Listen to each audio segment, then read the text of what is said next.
Allora, a luglio del 2016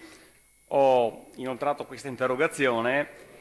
perché il Corpo Forestale dello Stato del Veneto ha sequestrato nel comune di Guarda Veneta, in provincia di Rovigo, una piantagione di mais transgenico. Successivamente sono state fatte delle analisi da parte dell'Istituto Zooprofilattico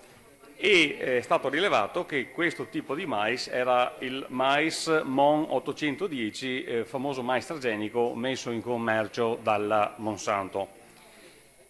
Allora,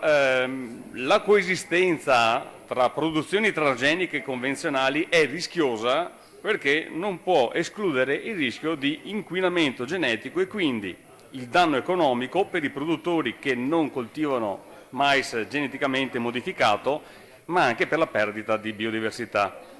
La stessa Coldiretti Polesana ha sottolineato come la contaminazione dei mais OGM, dovuta anche alla propagazione di transgeni attraverso il polline, possa mettere in serio pericolo la biodiversità e le produzioni tipiche locali.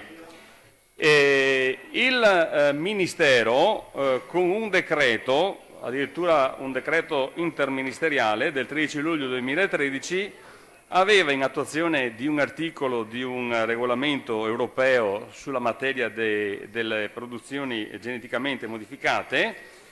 aveva stabilito il divieto di coltivazione per 18 mesi di questo tipo di mais in tutto il territorio nazionale. Successivamente, a gennaio 2015, questo divieto è stato reiterato per ulteriori 18 mesi.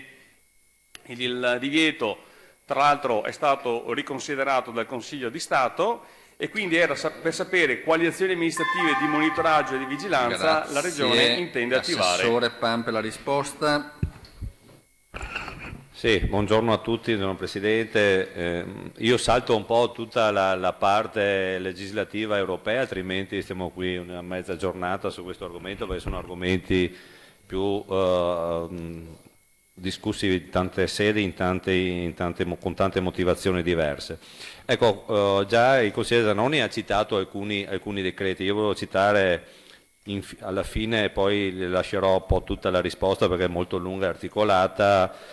Dico solo che comunque vado alla legge del 29/7/2015, la 115, che ha stabilito il divieto di coltivazione di sementi contenenti eventualmente OGM a cui è stato ottenuto l'adeguamento nell'ambito geografico, il cui mancato rispetto è sanzionato con una multa da 25.000 a 50.000 euro e con l'obbligo di rimuovere a cura e a spese del trasgressore la coltivazione di questi sementi vietati. Al quadro normativo che poi le farò avere illustrato per un'esaustiva trattazione dell'argomento deve aggiungersi il quadro dei controlli amministrativi, che forse è quello che interessa di più in questo frangente per quello che è avvenuto in provincia di Rovigo, e se il Corpo Forestale dello Stato è arrivato vuol dire che questi controlli sono stati e sono efficaci e naturalmente hanno portato a ribalta questo problema. Tali controlli hanno l'obiettivo di verificare la rispondenza di tali normative comunitarie e sono attribuiti alle amministrazioni regionali attraverso le unità locali sociosanitarie, quindi alle ULS, all'interno del Piano Nazionale Alimenti e Animali, all'amministrazione statale attraverso l'Ispettorato Centrale per la Qualità e la Repressione delle Frodi, l'ICQRF, e al Corpo Forestale dello Stato che in dettaglio appunto ha fatto questo controllo. Alle ULS è assegnata l'attività di controllo relativamente alla rispondenza dei mangimi e degli alimenti al regolamento 1830/03, alle conformità degli eventi OGM riscontrati, e quelli che ne è stata autorizzata l'emissione deliberata nell'ambiente nel territorio comunitario ai sensi della direttiva 2001/18 della Comunità Europea e del regolamento 1829/03. Agli organi statali direttamente coordinati dal Ministero delle Politiche Agricole, Alimentari e Forestali sono assegnati all'ICQRF la verifica dell'etichettatura delle sementi e la rispondenza degli eventi OGM riscontrati a quelli a cui è stata autorizzata l'immissione deliberata nell'ambiente e nel territorio comunitario ai sensi della direttiva 2001/18 e del regolamento 1029/03, e al Corpo Forestale dello Stato l'attività e controllo sul divieto della coltivazione di varietà OGM imposto dalla normativa statale vigente. Quindi solo il Corpo Forestale dello Stato può fare questi controlli direttamente in campo e quindi poi programmare la distruzione di queste piantagioni che sono proibite. Grazie. Zanoni per la replica. Assessore, dopo naturalmente leggerò la sua articolata risposta. Quello che volevo capire era più in dettaglio, oltre al fatto del Corpo Forestale che è demandato a fare questi controlli, se la Regione magari attraverso le associazioni di categoria aveva iniziato o messo in campo qualche iniziativa